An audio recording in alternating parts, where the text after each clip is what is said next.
What if I told you that most emotional breakdowns aren't emotional at all? That what you call anxiety, panic, or trauma triggers might actually be logical reactions to a broken system you were never meant to survive in.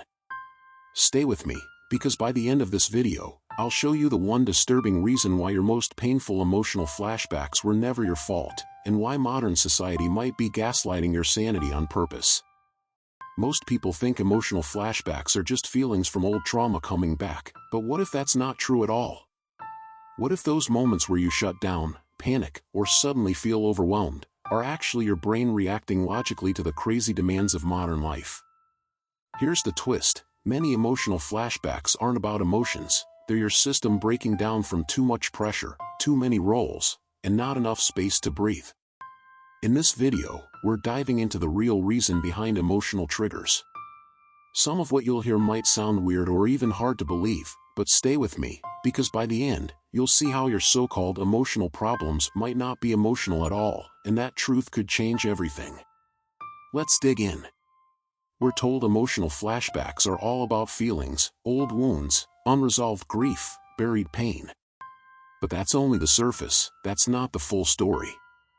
If you look deeper, you'll find something more precise, more measurable, more engineered. Emotional flashbacks, those sudden internal collapses, shutdowns, spirals, aren't always from your past. They can actually come from the way we live right now, that is the present-day contradictions you're forced to live inside, and many of them are designed because they're logical reactions to a world that constantly pushes us past our limits. Let's break down 6 rational, logical forces behind what we mislabel as emotional episodes. 6 common logical mistakes behind emotional flashbacks. 1. Doing too much all at once. It looks like productivity.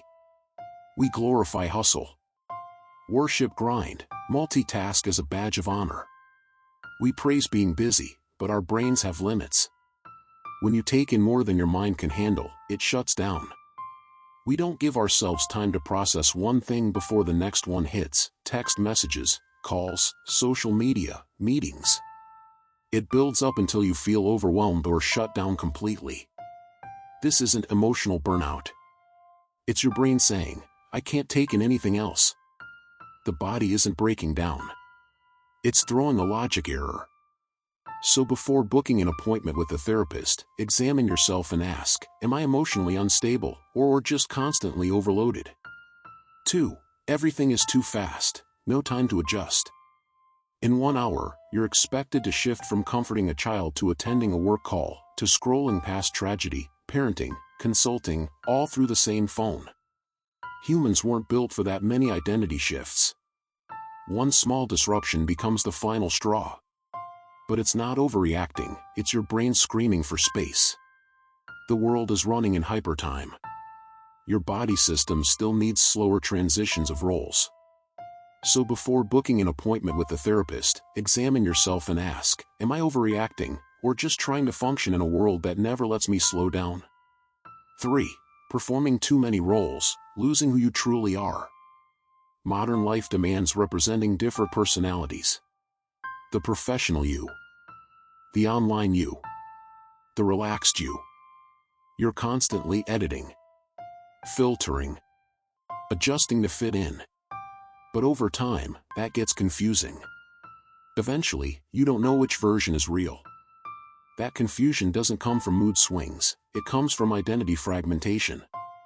One small comment or change in tone can make everything fall apart, not because you're emotional, but because your brain doesn't know who to be anymore. So before booking an appointment with the therapist, examine yourself and ask, is my emotional swings really about feelings, or about losing track of who the real me even is? 4. When speaking up feels unsafe. You want to speak, but hold yourself back because there's real risk of being misunderstood, being fired, be seen as too much. So you stay quiet, not out of fear, but out of survival. Your body learns that silence is safer. Over time, your body system associates truth with danger. Then one day, someone says something in a certain tone from your past, and you shut down. Not because you're weak, but because your brain remembers, this is dangerous. So before booking an appointment with a therapist, examine yourself and ask, are my reactions irrational, or am I reacting to something my body has learned to protect me from? 5. Trying to obey contradictory messages from society, unclear demands. They often says, be soft, but not weak. Be assertive, but not aggressive. Be vulnerable, but only if it's convenient for others. These mixed messages are everywhere. Trying to meet them creates endless self-correction. No matter what you do, it's wrong somewhere. That's not emotional instability. This constant pressure creates emotional confusion, but it's not your fault. It's an impossible setup. So before booking an appointment with a therapist, examine yourself and ask, what happens to a person that is always expected to do two opposite things at the same time? 6. Silent deprivation of our true feelings, not out of love, but of regulation.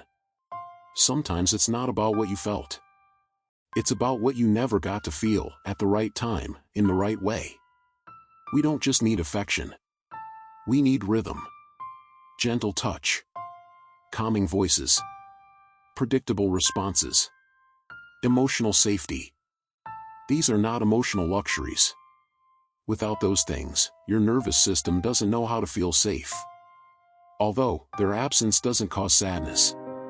It causes disorientation, confusion deep inside your body. So before booking an appointment with a therapist, examine yourself and ask, could my feeling of emptiness be less about emotion, and more about my body system never learning how to feel steady? On a final note, what we have called being too emotional is often just our brain and body saying, I can't keep up anymore. These aren't random breakdowns. They're the result of living in a world that demands more than we're built to give. We live in a world optimized for speed, success, and appearance, but your human nervous system is built for safety, clarity, coherence, rhythm, and real connection. So, the flashback isn't always about your childhood. It's about the moment your body system finally stops being able to compute the contradictions. This isn't just trauma. It's a body system failure. If this video made you see emotional flashbacks in a whole new light, don't just scroll past, share it with someone who needs it and subscribe for more at https://www.youtube.com/@untold-life-realities. Have you ever watched someone shut down, zone out, or overreact, and now realize it might have been their nervous system trying to survive, not misbehave? Let's talk about it in the comments. I'd love to hear your story.